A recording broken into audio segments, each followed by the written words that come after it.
qui n'ont jamais vu de conférence gesticulée encore? C'est la première ce soir. Ok.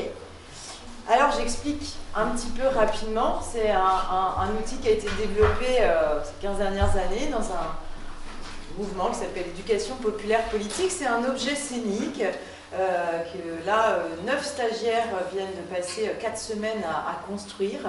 Alors pour le définir un peu, c'est un récit de vie incarné, mais analysé politiquement. Voilà, en gros ça va être ça.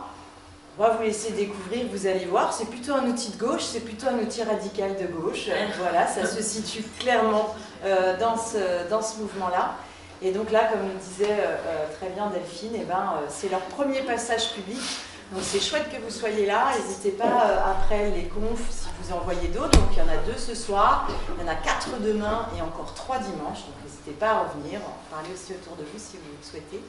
Après la conf, n'hésitez pas à aller voir les gesticulants, ce qu'on s'appelle des conférenciers gesticulants. Voilà, on n'est pas des conférenciers experts tels que le pouvoir détermine la notion d'expert. On est par contre des experts terrain, on a une expertise par un vécu. Et on est gesticulant, pas vraiment parce qu'on gesticule, mais parce qu'on met en scène et parce qu'on analyse politiquement. Voilà, c'est un peu ça que ça veut dire. N'hésitez pas donc à aller les voir après pour leur dire voilà ce que vous avez vécu, ressenti, compris, pas compris. C'est un objet à la fois terminé, mais qui va continuer à vivre aussi devant un public, puisque voilà, l'idée c'est qu'ils aillent la jouer là où ils veulent, là où ils peuvent, pour faire connaître leur travail et puis surtout leurs espoirs révolutionnaires. Et pour attaquer cette première session, il en fallait une qui se lance. C'est Caroline qui se lance. Caroline, elle nous présente une conférence gesticulée qui s'appelle RSA, guerre aux pauvres ou paix sociale, comment je suis devenue sociopathe. Elle a le trac, c'est la première fois, on l'encourage, c'est Caroline.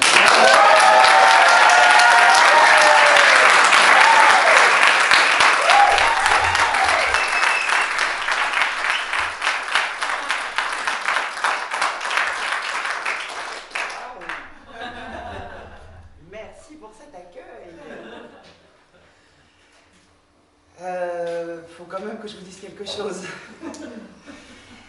J'ai été référente RSA. 2 ans de référence RSA et je ne supportais plus les pauvres. Vous en connaissez des pauvres? Ouais. Et des gens RSA, vous en connaissez? Oui. Ouais. Des référents RSA? Oui. Oui, vous savez ce que c'est?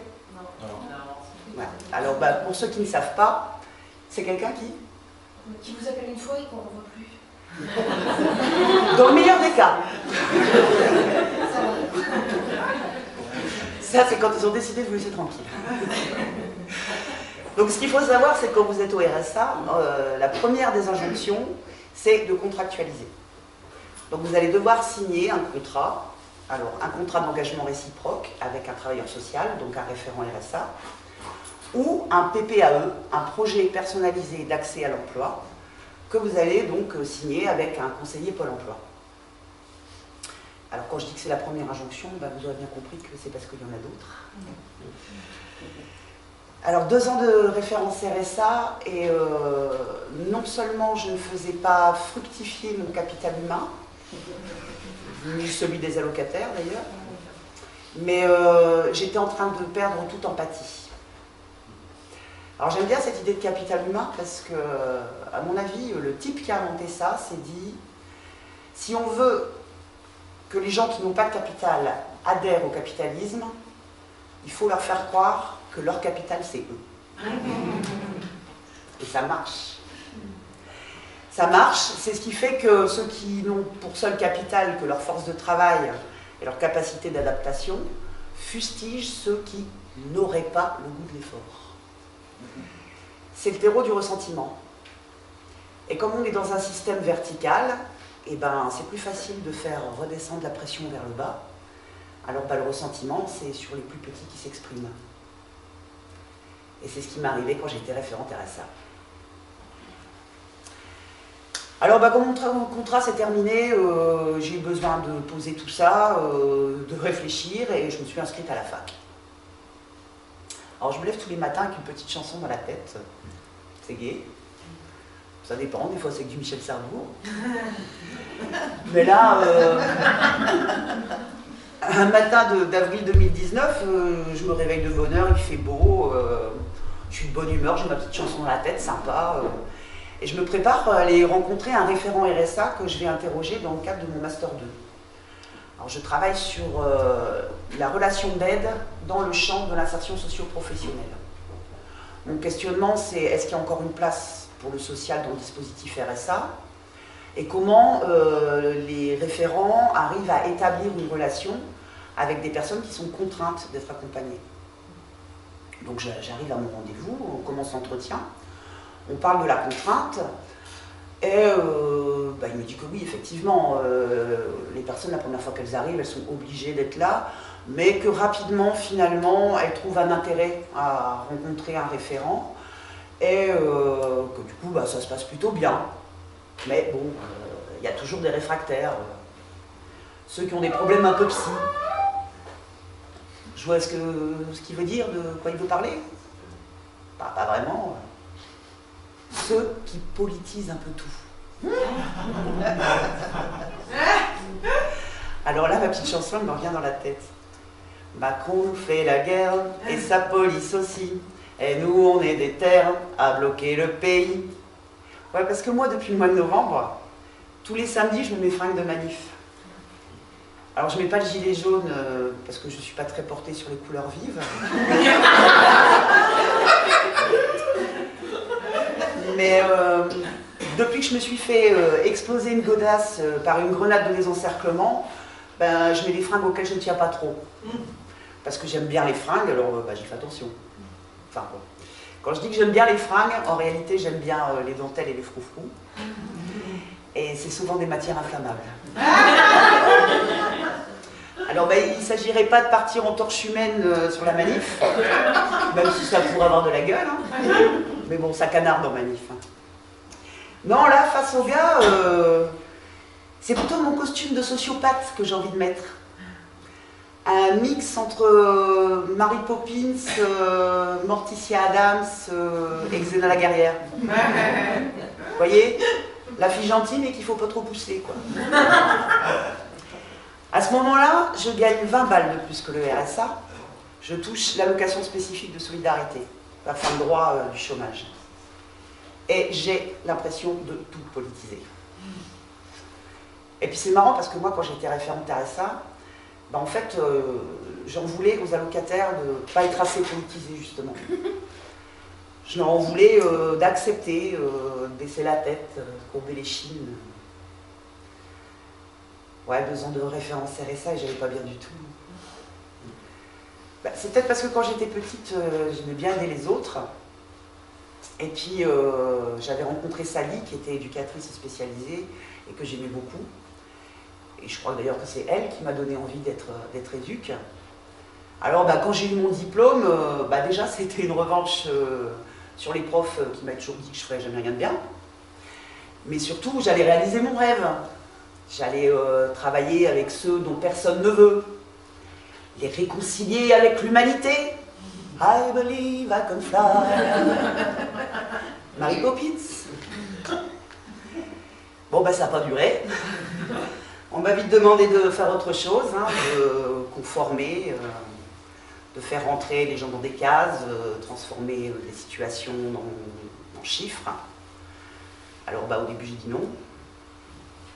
Et c'est pas facile de dire non, alors j'ai transigé. Alors il y a ceux qui politisent un peu tout, les allocataires du RSA sont pas assez politisés, il faudrait savoir. C'est peut-être parce qu'en fait, les allocataires du RSA, c'est pas un groupe à proprement parler. En fait, c'est une somme d'individus qui a pour point commun de percevoir une allocation qui est calculée sur un quotient familial établi par la CAF. Point barre. Alors la question de la politisation ou de la dépolitisation, c'est peut-être plutôt du point de vue de l'allocation qu'il faut se la poser. Du point de vue de l'allocation et du dispositif qu'on a mis en place pour encadrer les allocataires.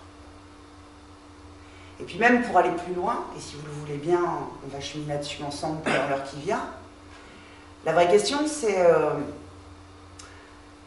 comment et pourquoi, plutôt que de combattre la pauvreté, on a choisi de mener la guerre aux pauvres. Alors, j'ai pas toujours été référente RSA. Non. Avant, j'étais au RMI.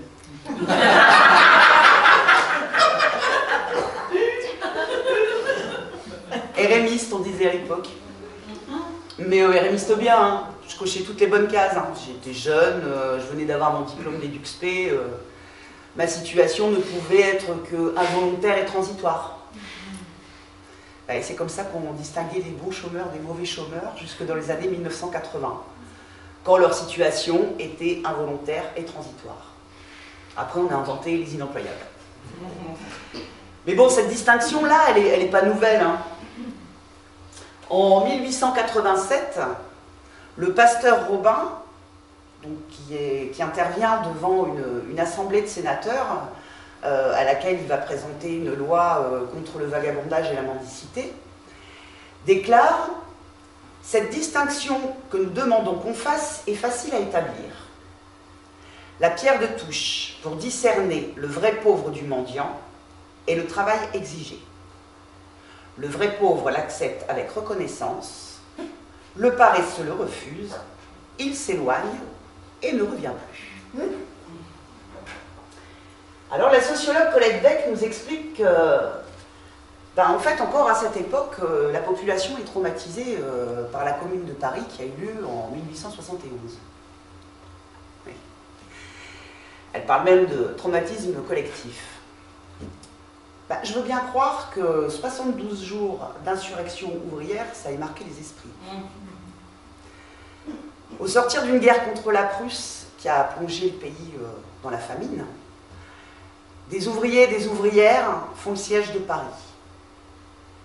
Ils réquisitionnent les entreprises, se réapproprient les outils de production, ils occupent les églises, qu'ils ont transformées en clubs de discussion, dans lesquels ils imaginent et ils revendiquent une société plus juste et plus égalitaire. Ils parlent notamment de l'égalité salariale entre hommes et femmes, d'une démocratie participative, de l'éducation et de l'instruction pour tous et toutes, école laïque. Ils ont remplacé le drapeau tricolore, qui est le symbole de la répression bourgeoise, par le drapeau rouge, symbole de l'internationalisme ouvrier. Ils ont fait tomber la colonne Vendôme, symbole de l'impérialisme et de la barbarie. Le wokisme avant l'heure, quoi. Et pendant que cela, les patrons, les bourgeois, le gouvernement s'étaient réfugiés à Versailles, les fédérés écrivaient dans leur déclaration au peuple français « La révolution communale, commencée par l'initiative populaire du 18 mars, inaugure une ère nouvelle de politique expérimentale, positive, scientifique. C'est la fin du vieux monde gouvernemental et clérical, du militarisme, du fonctionnarisme, de l'exploitation, de l'agiotage, des monopoles, des privilèges auxquels le prolétariat doit son servage, la patrie, ses malheurs et ses désastres. L'idéal communaliste commence à faire son chemin, à faire des émules. On parle de la commune de Lyon, de Marseille, de Saint-Étienne, de Narbonne. Alors, c'est difficile de savoir précisément combien la répression féroce qui a été menée par Adolphe Thiers a fait de morts. Mais en tout cas, dire que la ville était à feu à sang, ce n'était pas une image. Et puis ce qu'on sait en revanche, c'est que ceux qui n'avaient pas été fusillés et qui avaient été faits prisonniers ont été jugés par des conseils de guerre, qui les ont condamnés à mort, à la prison, à la déportation, aux travaux forcés.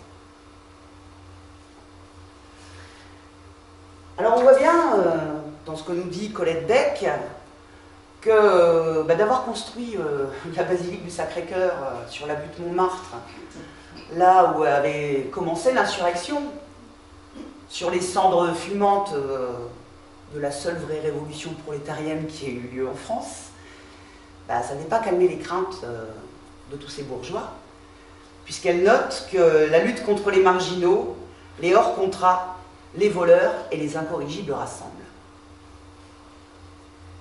Alors, une petite centaine d'années avant, on a créé l'assistance publique et on inscrit dans la Constitution un devoir moral d'aide, mais qui est lié au travail que l'individu a fourni, qu'il fournira ou qu'il est en mesure de fournir très rapidement. Donc vous voyez, rien de nouveau. Donc moi j'étais RMiste à volontaire et en transit. Ouais, d'ailleurs ce que j'aime bien avec le RSA, c'est qu'on ne fait plus cette contraction-là entre l'allocation et l'individu. On ne dit pas RSAste, RSAiste, non on dit allocataire. Enfin moi je dis allocataire, je ne dis pas bénéficiaire. Parce que le RSA c'est un droit. Ce n'est pas de la charité, c'est de la solidarité. Alors bon, c'est vrai qu'on peut me dire, oui t'es gentil, mais enfin elle me coûte cher ta solidarité, hein, pognon de dingue. C'est vrai quand on regarde les chiffres, c'est vertigineux. Les minima sociaux tout confondus, c'est 30,4 milliards d'euros. Ça représente 3,7% du montant des prestations de protection sociale, soit 1,3% du produit intérieur brut. Alors pour les nuls en économie, dont je fais partie, le produit intérieur brut, ou le PIB, PIB, est un indicateur qui reflète l'activité économique interne d'un pays. En gros, c'est ce qui quantifie la valeur totale de la production de la richesse. Et pour le RSA seul, c'est 12,7 milliards, soit 0,6% du PIB. Mais en fait, derrière tous ces chiffres, c'est 1,90 million de ménages, c'est 3,85 millions d'hommes, de femmes et d'enfants à qui on permet de ne pas mourir de faim, à qui on permet de ne pas avoir à chercher des alternatives pour se nourrir. Donc c'est quand même un bon moyen d'acheter la paix sociale.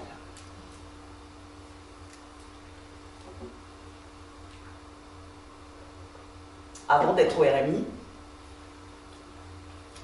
et avant l'école d'éducateur spécialisé, j'ai fait un contrat précaire. Un contrat aidé, ou un contrat atypique, selon les circulaires ministériels. Alors les contrats précaires, je ne sais pas si vous savez ce que c'est. Tiens, d'ailleurs, est-ce que vous savez d'où vient le mot précaire? Non. Eh bien, je l'ai appris il n'y a pas longtemps. Ça vient du latin precarius, qui signifie qui s'obtient par la prière. Ça donne le ton. Et donc ces contrats précaires, contrats aidés, là, en fait, sont des contrats à temps partiel, qui sont rémunérés au SMIC horaire, qui courent pour un agrément de 2 ans, et qui sont destinés à des personnes dites éloignées de l'emploi. Ouais, mais moi j'avais travaillé avant. J'étais éducatrice prestagiaire dans une maison d'enfants dans le Jura. J'ai vécu dans le Jura. Je m'y suis même mariée. Et puis il y a eu 1995, le plan Juppé. Il était question de réforme de la sécurité sociale, réforme des retraites, augmentation de salaire. Et là, pays paralysé. Des blocages partout. Des manifs partout. Et dans le Jura... Alors je regardais tout ça à la télévision, en faisant de la broderie. Et puis quand je suis arrivée à la lettre Z de mon abécédaire, j'ai posé ma démission, j'ai quitté mon mari et je suis remontée dans le Nord.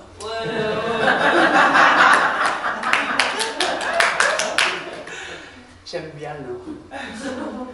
Au Nord, c'était les corons. La terre, c'était le de charbon. Le ciel, c'était l'horizon. Les hommes, des mineurs de fond. Balancer comme ça fait cliché, on est d'accord? mais ma famille vient du bassin minier, du Pas-de-Calais, ou du Pot-de-Collé, si vous connaissez.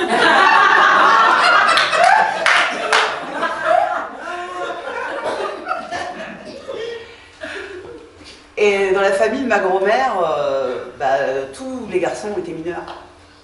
Alors cette histoire, c'est un peu la mienne. Et je la revendique parce que plus qu'une histoire, c'est une culture qu'on m'a transmise. Et à travers cette culture, c'est des valeurs. C'est la lutte, le militantisme, la solidarité. On a peu, mais on partage.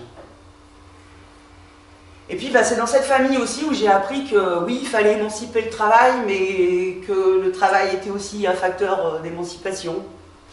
Alors un contrat précaire, c'était mieux que rien. Et donc je faisais ce contrat précaire là.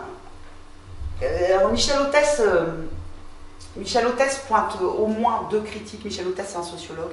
Et dans son livre « Les paradoxes du travail social », il pointe au moins deux problèmes sur ces contrats. C'est que le premier truc qu'il voit, c'est que d'abord ça a créé un second marché du travail. Parce qu'en fait, ce sont des postes qui auraient dû ou pu être occupés par des personnes en droit commun, avec des contrats de droit commun. Puis la seconde chose qu'il dit, c'est que ça ne permet pas de sortir durablement de la précarité. Bon, en réalité, ça ne permet pas du tout de sortir de la précarité. Et puis bon, il y a de toute façon un indice dans l'intitulé, hein, puisqu'on parle d'insertion par l'activité économique et pas dans l'activité économique. Et puis il y a d'autres choses qu'on peut ajouter qui posent problème dans ces contrats, c'est que en fait les entreprises d'insertion sont soumises à des quotas de sortie positifs pour garder finalement leur subvention. Et que parallèlement, les listes des potentiels candidats, les listes qui sont établies par les préfets, on se rend compte au fur et à mesure des années qu'elles s'allongent. Donc finalement, on en arrive à ce qu'elles concernent quasiment tout chômeur ou toute chômeuse depuis plus d'un an, et les jeunes. Alors vous comprenez bien que liste de potentiels candidats qui s'allonge et quota de sortie positive à atteindre, il y a une sélection. Et donc on est quand même en droit de se demander si finalement ces contrats sont bien attribués aux personnes qui en auraient éventuellement besoin. Alors dans le RSA aussi, on a des sorties positives. Alors quand je faisais mon mémoire, là, je suis allée rencontrer un référent RSA, pas le même que tout à l'heure, un autre. Et puis je lui demande, c'est quoi une sortie positive du RSA?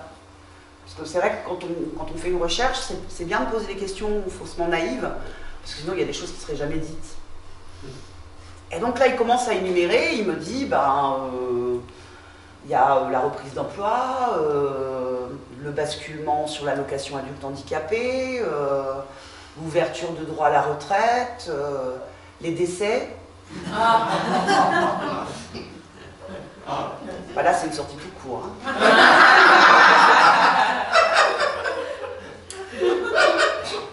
Enfin bref, tout ce qui fait faire des économies au département, quoi. Hein, parce que peut-être vous ne le savez pas, mais depuis le 1er janvier 2004, ce sont les départements qui financent le RSA. La CAF, c'est juste l'organisme payeur. Alors bien sûr, les départements ont des dotations de l'État, hein, mais ça ne couvre pas l'intégralité du budget. Et puis parfois, il y a des gels des dotations, comme c'est arrivé sous François Hollande. Donc le département est obligé d'augmenter certaines taxes pour équilibrer le budget, et notamment la taxe foncière. Alors électoralement, c'est un enjeu. Hein. Surtout quand on sait que bien souvent les pauvres n'ont pas voté.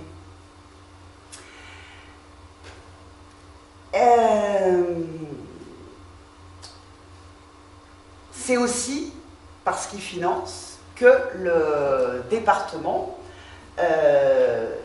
fixe, si vous voulez, la ligne, en fait, la ligne politique d'insertion qu'il va mener sur son territoire. Et c'est comme ça qu'on en arrive à lire dans des programmes départementaux d'insertion qu'on appelle les référents à une référence plus offensive. Alors, mener une offensive, c'est combattre un adversaire. Donc moi, je veux bien, hein, me battre, ça ne me dérange pas. Combattre les inégalités, ça ne me dérange pas. Combattre les allocataires. Bon, je vais vous montrer comment ça fonctionne, un accompagnement social dans le RSA. Alors, d'abord, on va réaliser un diagnostic. Le diagnostic, en fait, c'est une liste de questions qui vont nous permettre de pointer vos failles, vos manques, vos déficits, vos défaillances. Bref, les freins qu'on va lever pour vous amener à l'insertion professionnelle. C'est ce qu'on appelle l'injonction biographique. Deuxième injonction. L'injonction biographique, c'est l'obligation qui vous est faite de vous raconter en un temps défini pour que la personne en face de vous trouve la matière sur laquelle elle va travailler. Bonjour madame, installez-vous, je vous en prie. Alors, madame, vous êtes titulaire de l'allocation? Oui, d'accord. Vous travaillez? Non, vous n'avez jamais travaillé. D'accord. Un projet de formation, de création d'entreprise? Non. Au niveau des études, vous vous êtes arrêté à quel niveau? Ok, fin de scolarité obligatoire. Vous avez le BEPC. Bravo. Alors, avez-vous des difficultés liées à votre santé? Non. Au niveau du logement, vous avez votre propre logement? Ok. Des problèmes dans le logement? Trop petit, trop grand, insalubre? Non. Des impayés? Loyer, facture? Non. Ok. Est-ce que vous avez des problèmes d'endettement? Non plus. Difficultés administratives? Non plus. Ok, donc problème de santé, non. Lecture, écriture, compréhension du français, non. Problème de logement, non. Difficultés financières administratives, non. Besoin de formation, oui.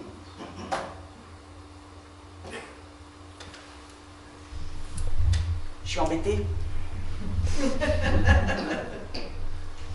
Je suis embêtée parce que le problème de cette dame, en fait, c'est qu'elle est triste. Elle est infiniment triste. Son mari vient de la quitter, il l'a laissée seule avec ses 2 enfants. Et comme elle n'a jamais travaillé, elle est au RSA. Et puis en fait, je comprends très vite dans l'entretien que je risque d'être la seule personne qu'elle va voir pendant les mois qui viennent. Alors j'ai pas envie de l'envoyer à Pôle emploi. Parce que déjà, il ne va pas y voir grand monde. Et puis surtout que je sais qu'on risque de l'envoyer sur un atelier où on va lui expliquer que le fait de s'être occupé de sa maison et de ses enfants, ça a développé des compétences transférables. Ouais. Alors, je ne suis pas en train de dire que cette dame n'a pas de compétences. Non. Je dis que d'abord, c'est leur envoyer d'emblée vers des tâches domestiques, puisque une femme qui s'est occupée de son foyer et de ses enfants, qu'est-ce qu'elle sait faire? S'occuper de foyer et des enfants. Et puis d'autre part, pour avoir passé quand même pas mal d'entretiens d'embauche dans ma vie, je peux vous dire que les employeurs, les compétences transférables, ils n'en ont rien à cogner. Non, quand vous leur dites que vous êtes au RSA, eux, ce qu'ils voient, ce qu'ils entendent, c'est que vous avez potentiellement un rapport au temps altéré. Pas que vous avez développé des compétences en matière de gestion de budget.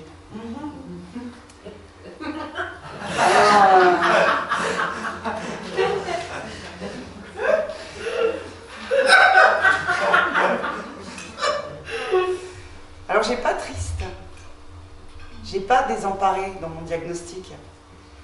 Mais si je veux qu'il soit validé par le département, et je veux qu'il soit validé par le département parce que je veux pouvoir lui faire signer un contrat d'engagement réciproque, et ben je vais cocher autre.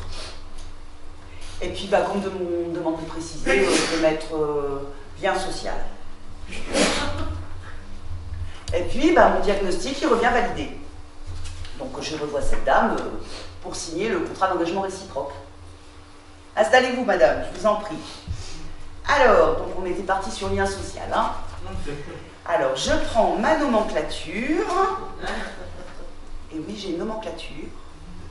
À chaque frein correspond une action. Et ben, j'ai pas lien social. J'ai autonomie sociale en 6. Hein. Voilà. Et en 6.2, j'ai accompagnement social. Redynamisation, remobilisation. Et puis, ben, comme on va se voir toutes les deux, c'est une action individuelle. Donc, 6-2-1. Voilà comment ça se passait quand moi j'étais référente à RSA. Parce que depuis, ça a changé. On aime bien changer le département. Il ne faudrait pas que les agents s'endorment.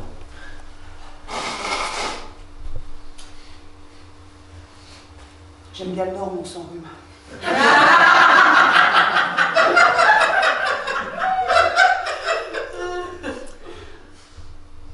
J'ai basculé au RSA. Enfin, j'ai basculé au RSA. Non, j'ai touché le RSA un mois, et puis plus rien. Alors, pas d'explication, rien du tout. Donc, je vais sur mon compte CAF, sur mon dossier dématérialisé.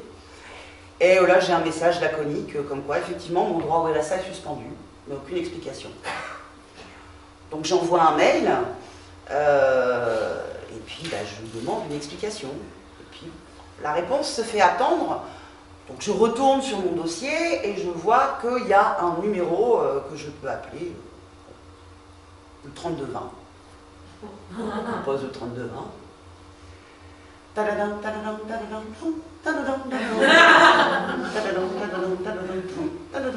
Bonjour et bienvenue sur le numéro magique 3220.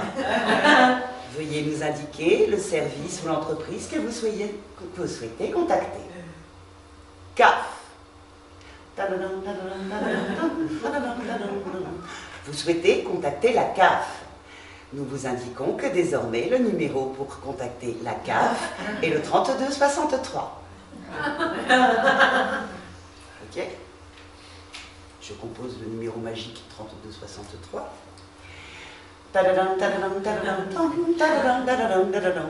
Bonjour et bienvenue sur le numéro magique 3263. Nous vous informons que cet appel vous sera facturé 15 centimes la minute. Oh. Ah ouais. Donc si je veux savoir pourquoi je ne suis pas payée, il faut que je paye. Remarquez, j'ai compris il n'y a pas longtemps. Hein, dernièrement, on a appris que la Caisse nationale d'allocation familiale avait signé un contrat avec une start-up pour un montant d'environ 15 millions d'euros pour externaliser les appels. Une start-up qui propose de réinventer le service client. Bon, enfin, avec tout ça, je n'ai pas ma réponse. Donc, je retourne sur le site et là, je vois que en fait, je peux demander un entretien téléphonique et que ce soit eux qui m'appellent. Donc, c'est ce que je fais. Et le matin, en fait, où je suis censée avoir ce rendez-vous téléphonique, je reçois une réponse à mon mail que j'ai envoyé 3 semaines avant. Et donc, en fait, on m'a dit que mon droit est suspendu parce que je ne me suis pas présentée à une convocation à la maison départementale de l'insertion et de l'emploi. Bon, je vais prendre rendez-vous à la maison départementale de l'insertion et de l'emploi. Et là, j'appelle, je prends rendez-vous, mais on donne rendez-vous 3 semaines encore après. Donc, je vais rentrer dans mon 2e mois sans allocation. Alors, de toute façon, j'ai pas le choix. Hein. Je dois bien attendre. Donc, je me dis, bon, je vais commencer à préparer les papiers. Maison départementale de l'insertion et de l'emploi. Je prends mon CV. Et puis mon PPAE. mon projet personnalisé d'accès à l'emploi. Et je reçois cette fois la convocation. Madame, vous êtes allocataire du RSA. Le président du conseil départemental a désigné la maison départementale de l'insertion et de l'emploi afin d'examiner votre situation et définir l'organisme le mieux adapté pour votre accompagnement vers l'emploi et l'insertion. C'est redondant.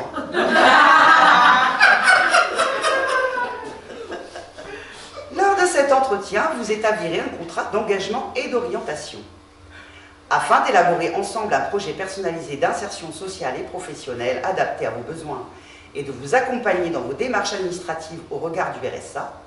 Je vous demande de vous munir d'une pièce d'identité avec photo, d'un justificatif de domicile, d'une attestation de refus d'indemnisation de Pôle emploi, de vos 4 derniers relevés de compte bancaire, du statut de votre activité, de vos 3 derniers machin chouette.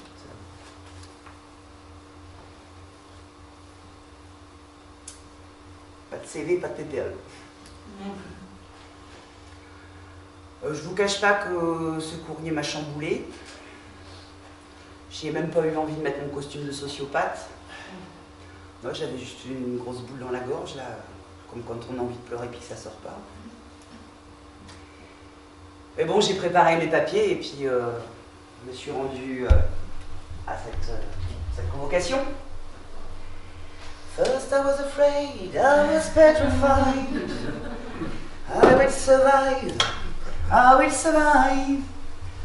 Bonjour madame, installez-vous, je vous en prie. Bonjour. Oui, je vous cache pas, je n'étais pas très avenante.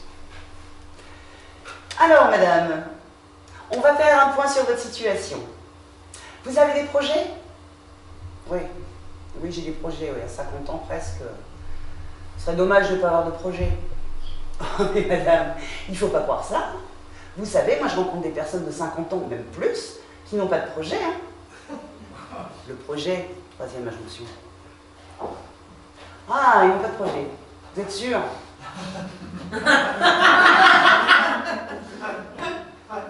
Ils n'ont pas de projet ou ils n'ont pas un projet conforme? Ils n'ont pas de projet ou ils n'ont pas de projet professionnel? Parce que vouloir vivre peinard, ça peut être un projet. Mais madame, vivre peinard quand on est au RSA, c'est faire peser le poids de son existence sur la société. C'est pas faire preuve d'autonomie. L'autonomie, 4e injonction. Autonomie. Je viens de passer 2 mois sans allocation pour que vous puissiez contrôler mes comptes bancaires. Et vous me parlez d'autonomie. Vous nous mettez dans des situations impossibles, dans un dénuement total, et vous me parlez d'autonomie.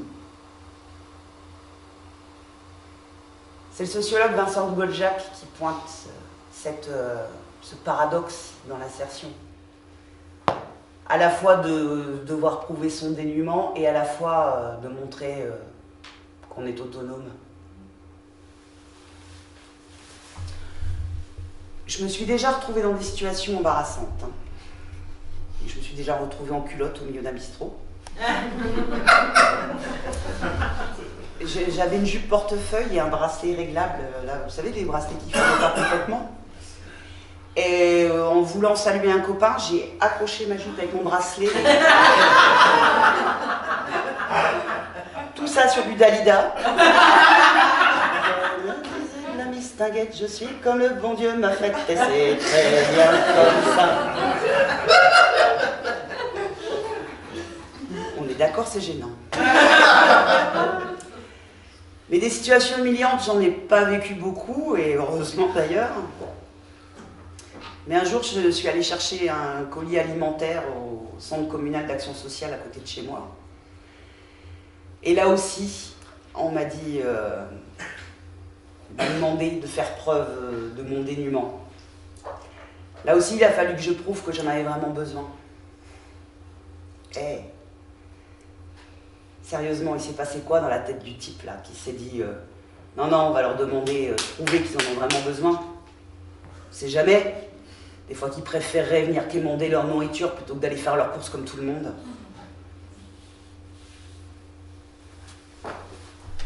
Et vous savez pourquoi j'ai fait ça, madame?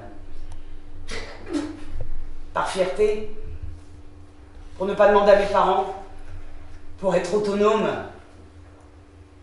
Et la vôtre d'autonomie, hein? Parce que s'il n'y avait pas d'allocataire du RSA, bah vous n'auriez pas de travail. Voilà ce que j'aurais dû lui dire.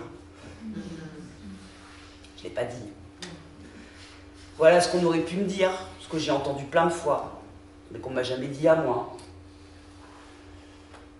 Par gentillesse, par respect, par peur de la sanction.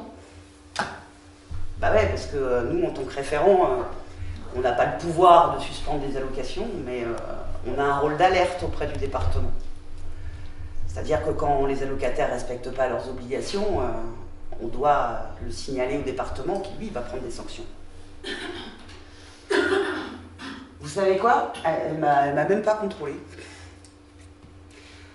Peut-être parce que j'avais un projet, ou peut-être parce que j'avais des fringues sobres. C'est un marqueur social, les fringues. Hein. Ça dit quelque chose de votre classe sociale, mais ça dit aussi quelque chose de votre rapport à la norme. À ce soir, je faisais un extra dans un bistrot. Et il y a un client qui rentre, un agent immobilier. Il y a des agents immobiliers dans la salle. Donc un petit poster. Hein. Il rentre et il me dit « Oh, c'est sympa, vous êtes habillé pour Halloween !» Non. Non, je suis habillée comme ça tout le temps. Peut-être qu'elle m'a pas contrôlée parce qu'elle est sympa. Peut-être que si elle avait pris mon CV, parce que moi je l'avais pris mon CV quand même, elle aurait vu que j'avais été à sa place. Et puis peut-être que elle m'aurait dit qu'en fait elle trouvait ça dégueulasse. Et puis ben, moi je lui aurais dit que ouais, moi aussi j'avais fait des trucs dégueulasses. J'en avais signé des contrats où il était marqué au milieu et en gras. Toute absence injustifiée fera l'objet d'un signalement au département qui prendra les sanctions.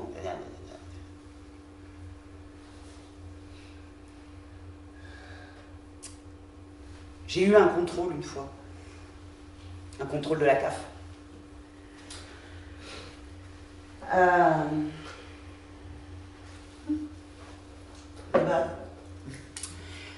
Après le décès de mon conjoint, en fait, mon appartement était devenu trop cher pour moi, donc mes parents m'ont aidé financièrement.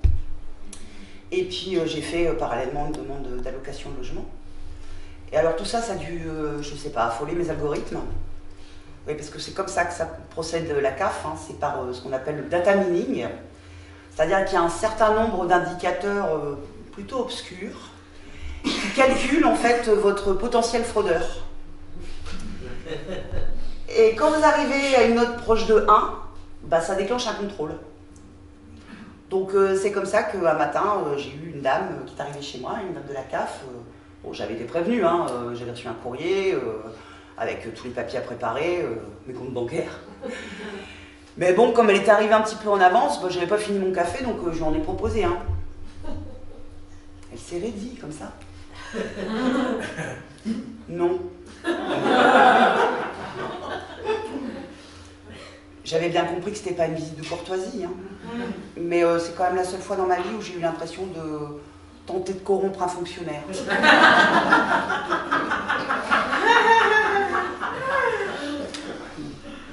Donc on s'est installé à la table de ma cuisine, comme ça, et puis elle a commencé à éplucher mes papiers.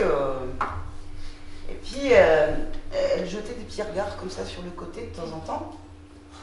Parce qu'à l'époque, j'habitais un rez-de-jardin, et juste derrière chez moi, il y avait un supermarché. Et chaque fois que je changeais les rayons de place, ben, il y avait des souris qui envahissaient tous les immeubles autour, quoi. Et là, c'était le cas.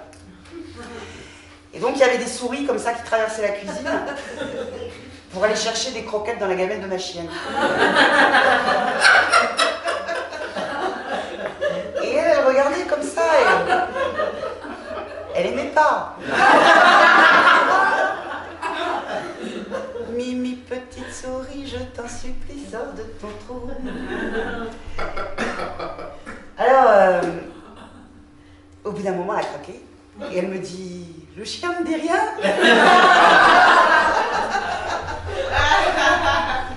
Je dis, non madame, nous on est pour le partage dans cette maison.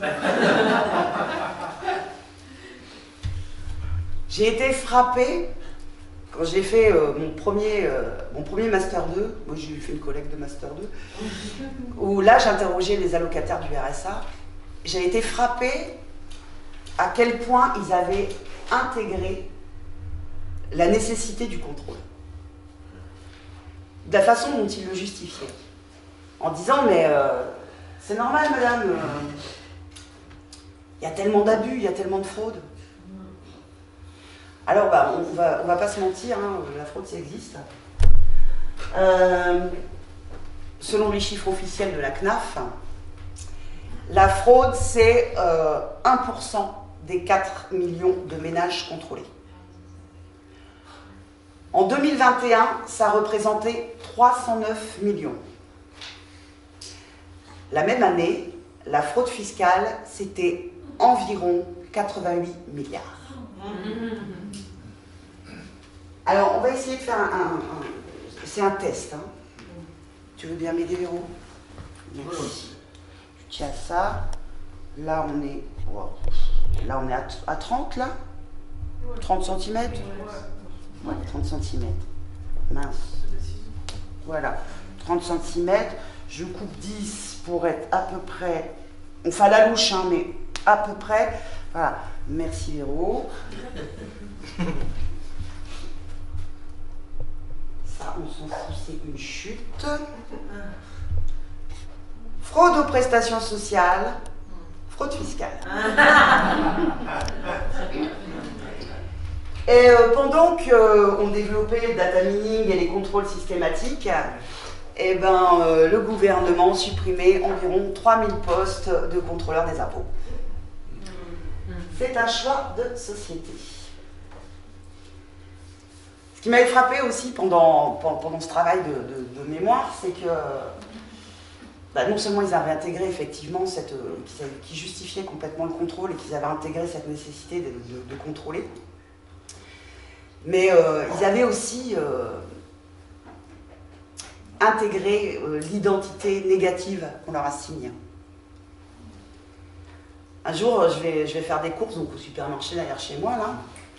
Donc ben, je mets mes froufrous, mes dentelles, mes talons bobines, puis voilà, je pars au supermarché. Et là, il y a un gars qui fait la manche et qui me demande une pièce.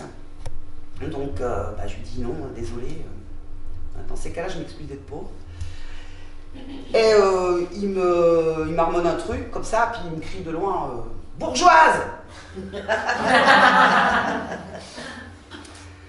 Du coup, je l'ai traité de punk à chien.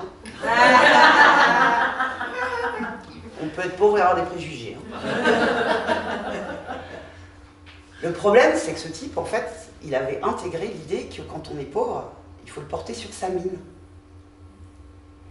C'est ce qu'on appelle l'intégration du stigmate. Et la stigmatisation, en fait, bah, c'est le processus en fait, qui consiste à frapper du sceau de l'infamie une catégorie de la population. Du sceau de l'infamie. C'est comme ça que l'a défini Erving Goffman. Mais c'est vrai que de se faire traiter de parasite, d'assister, de feignant à longueur de discours médiatique et politique, ben, ça aide à intégrer cette image négative. Alors, ben, dans le travail social, on a trouvé quelque chose de formidable, une inversion de causalité, une violence symbolique extraordinaire. On a créé les ateliers de restauration d'estime de soi. Et ben ouais, hein, plutôt que de s'attaquer à un statut dégradant qui provoque une image dégradée, ah non, on va faire des ateliers relooking, d'accord? Puisque c'est bien connu, si vous êtes au RSA, c'est que vous avez déjà au départ une mauvaise image de vous-même. Et quand je dis que, vous voyez, c'est un peu, je ne sais pas si vous connaissez cette phrase, la répétition fixe la notion. Mais pour le contrôle, c'est pareil. En fait, quand vous êtes pauvre, on vous soupçonne tout le temps de frauder. Où que vous soyez, qui que vous voyez. Un jour, je suis convoquée à Pôle emploi par mon conseiller. Alors là, je me réveille avec Michel Sardou dans la tête. Comme des années 80. Ben ouais, une journée qui commence à Pôle emploi est une journée qui commence mal.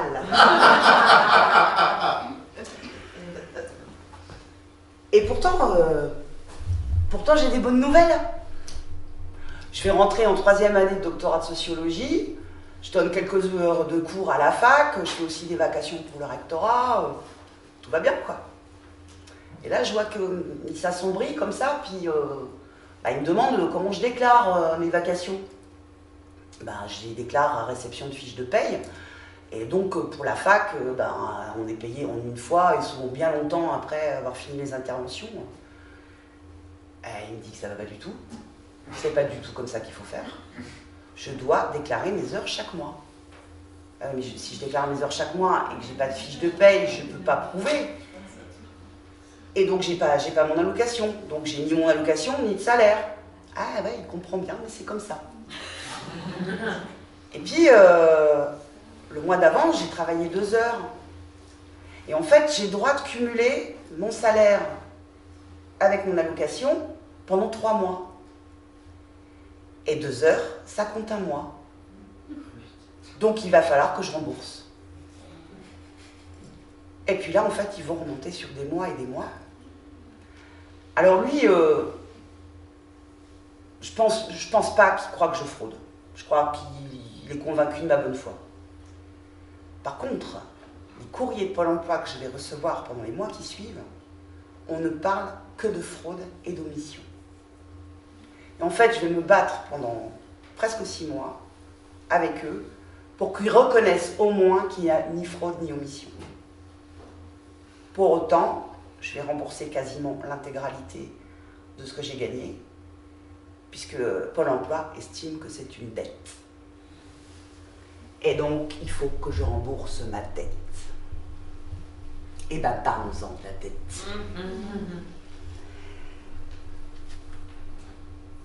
En fait, en 1793, oui, c'est une dette qui remonte à loin, on inscrit dans la Constitution le principe de reconnaissance d'une dette publique. Chaque homme a droit à sa subsistance. La société doit pourvoir à la subsistance de tous ceux de ses membres qui pourraient en manquer. Et cette secourable assistance ne doit pas être regardée comme un bienfait. Elle est pour la société inviolable et sacrée. On inscrit dans la Constitution la dette inviolable et sacrée qu'a l'État envers ses citoyens les plus fragiles, fragilisés, ceux qu'il n'a pas réussi à intégrer. Alors,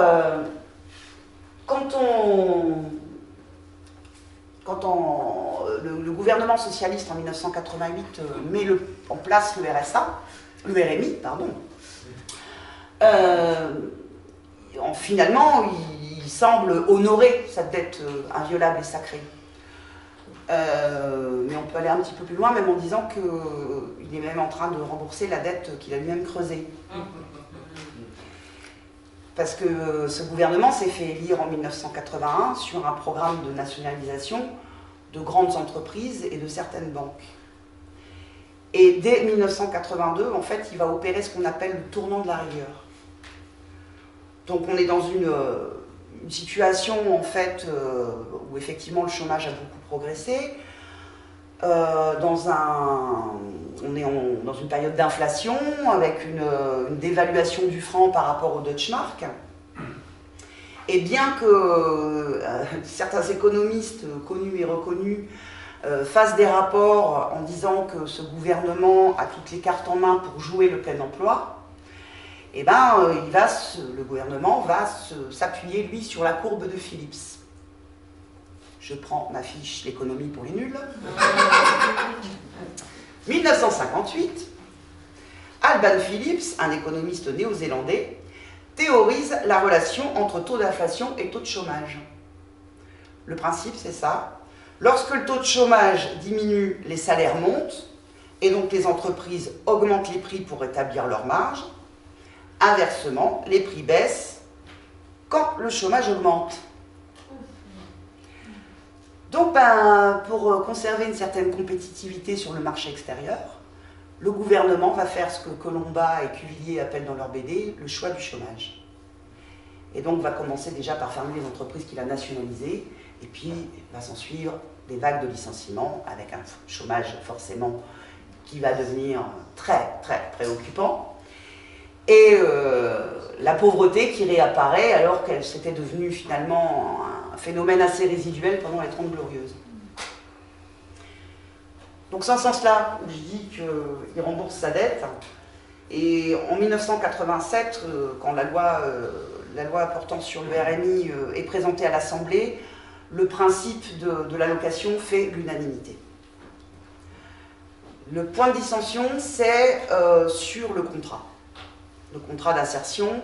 Est-ce qu'on va le concevoir comme une contrepartie entre l'État et l'allocataire, ou comme de la réciprocité entre l'État et l'allocataire? Et évidemment, vous aurez bien quand vous aurez rétabli vous-même, mais la réciprocité, c'est entre les deux, et la contrepartie, c'est l'un qui donne à l'autre. Et bon, à cette époque-là, c'est la réciprocité qui est décidée, avec un contrat d'insertion qui est prévu vraiment dans un sens très large. Et puis les choses, elles vont se gâter petit à petit, et notamment au tournant des années 2000, avec au niveau européen ce qu'on appelle les politiques d'activation. Alors les politiques d'activation, pour paraphraser un politologue, c'est plus facile de les définir par ce qu'elles ne sont pas.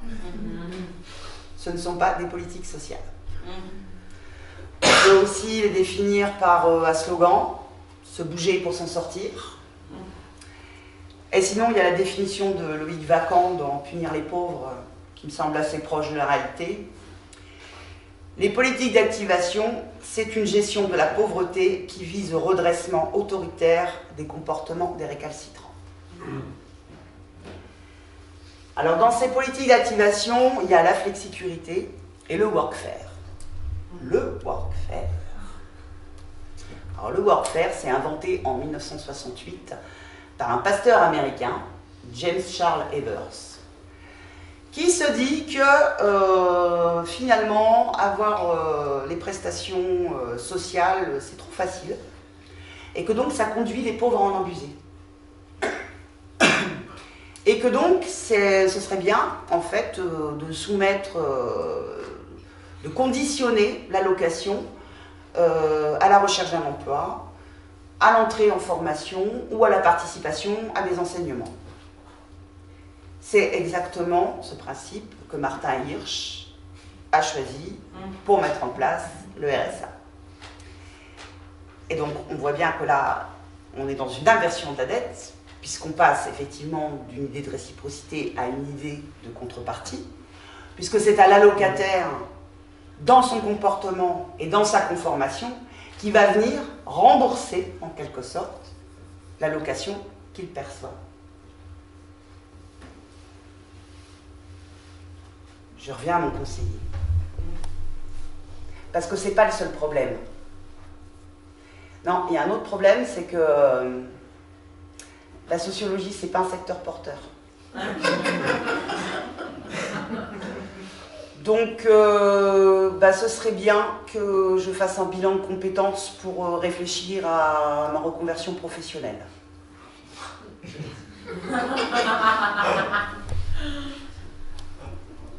J'ai pas trop le choix. Mais bon, entre les embrouilles avec Pôle emploi qui ont duré des mois et le coût de la reconversion professionnelle, le doctorat, j'ai arrêté. Et donc,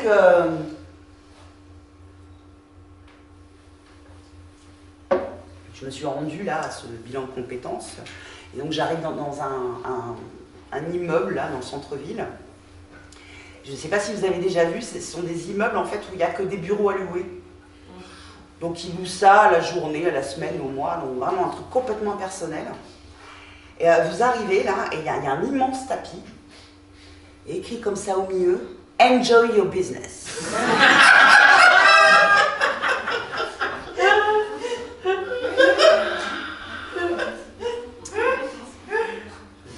Et là, je rencontre un jeune gars, un psychologue du travail, qui me demande si je sais pourquoi je suis là. Je dis, ben, je crois que c'est un bilan de compétences. Elle me dit pas du tout. Un bilan de compétences, c'est long, c'est cher. Mais quand même, c'est pas grave, parce que quand même, je vais apprendre plein de trucs super. Non, bah soit, hein, de toute façon, je suis là. Et on va commencer justement par un exercice, c'est que je vais donc faire un test de personnalité sur la plateforme de sa boîte, là. Et puis ce test, ben, on le débriefera au téléphone. Ok. Alors bon, bah, je rentre chez moi et puis je me mets sur la plateforme, là, puis je commence le test. Ça vous dit de jouer?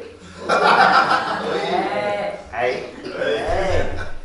Alors, je vous explique le principe, hein, voilà, donc à chaque fois vous avez deux propositions, deux affirmations, et il faut choisir, il faut cocher celle qui vous correspond le plus, ou qui correspond le plus à vos comportements habituels.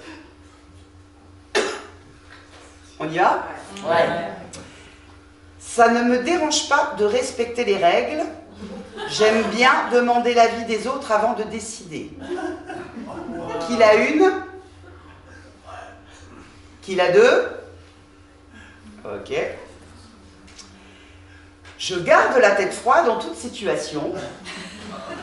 Je pense qu'il est important de bien se conduire. Qu'il a une? Qu'il a deux? Il y a un faillot là-bas. Je n'ai besoin de personne pour me positionner. Mon bureau est presque toujours bien rangé. Qu'il a une? Qu'il a deux? C'est bien. J'apprécie la solitude. J'ai l'habitude de dire ce que je pense. Qu'il a une? Qu'il a deux? Il va y avoir des surprises. Et enfin, ma préférée, je crée facilement de nouvelles relations. Ceux qui enfreignent les règles m'agacent. Qu'il a une? Bon, alors voilà. Moi j'ai travaillé longtemps avec des sortants de prison, donc bah, la une aussi. Et donc, le jour du rendu, là, il m'envoie un mail et 14 minutes de test, 20 pages de restitution.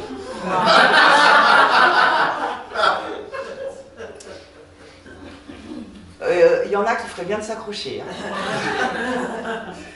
Alors bon, dans mes ressources motivationnelles, l'altruisme, pas tellement. C'est pas tellement ce que je recherche. Et le sens de la relation non plus. Et dans mes ressources interpersonnelles, j'ai pas beaucoup d'empathie, pas tellement d'initiative sociale, et l'ouverture d'esprit, c'est pas terrible. Alors, je tolère difficilement les contrariétés. Je traite les autres avec rudesse. Je supporte mal les échecs, et donc je pourrais les imputer à autrui. J'ai parfois des mouvements d'énervement. J'impose ma façon de voir. Ça va, vous? Ah, je pourrais être trop enthousiaste. Mais ça, je me demande si ça ne veut pas dire que je suis un petit peu con.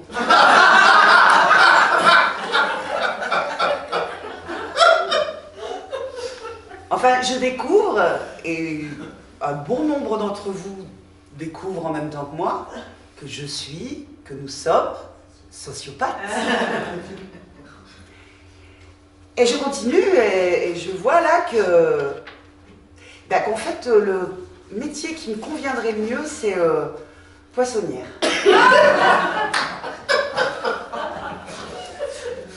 Il y a des poissonniers ou des poissonnières dans la salle.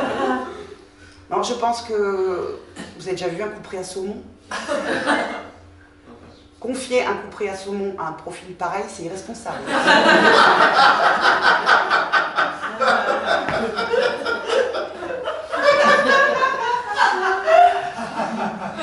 Alors, pour les sociopathes dans la salle, je vous rassure, je crois que j'ai trouvé l'explication, c'est en page 9.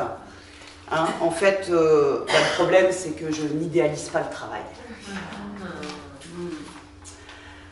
Alors,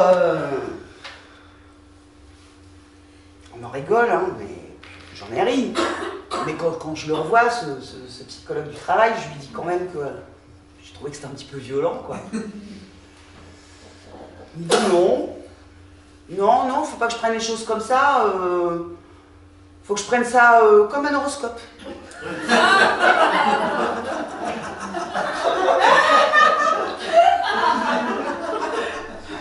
Comme un horoscope, ouais. Et ma main dans ta gueule, c'est le tirage du loto.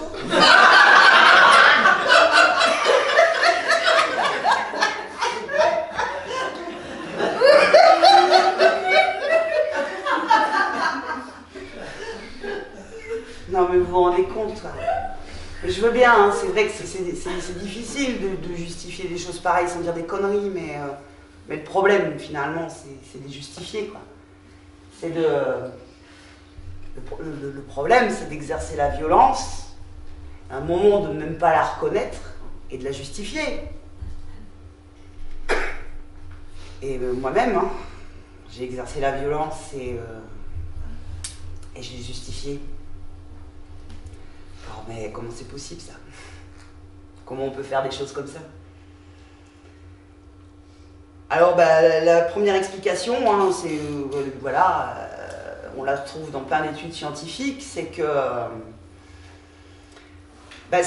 introduire de la violence dans une organisation, en fait, c'est asseoir et affirmer sa position dominante, mais ça fait aussi des êtres qui souffrent, et un être qui souffre, c'est un être docile. Alors je réfléchissais à tout ça, et là...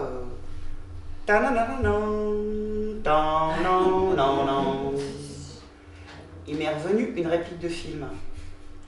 Le bon, la brute et le truand. Vous vous souvenez quand Clint Eastwood dit le monde se distingue en deux catégories.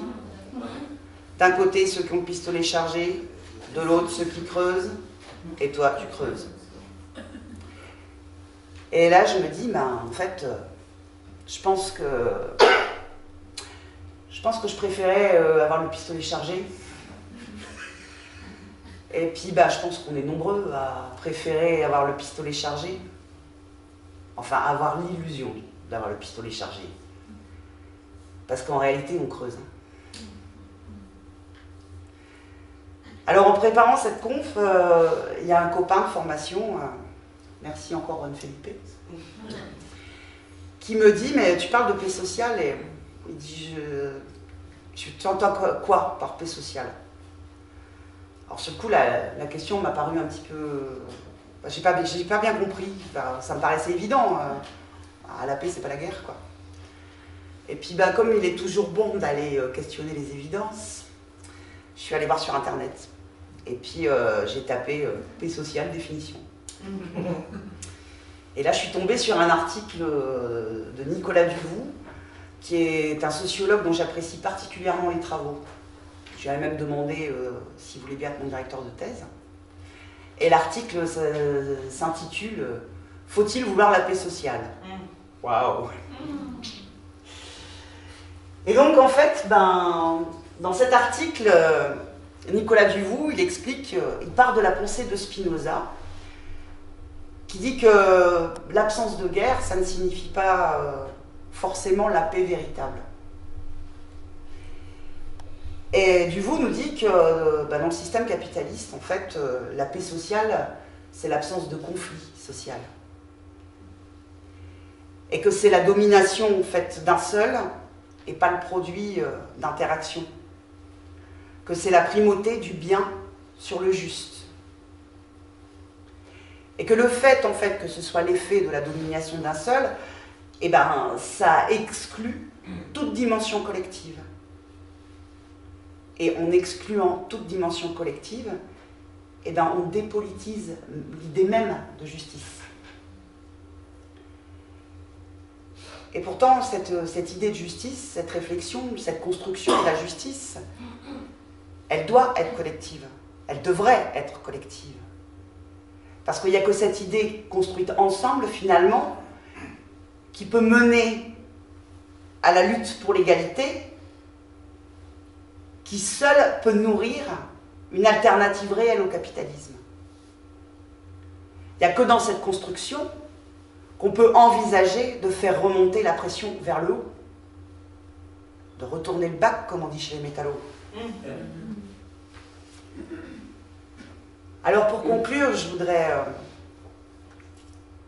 vous faire une citation de Béatrice Appey, sociologue, dans son excellent bouquin « La dictature du succès »,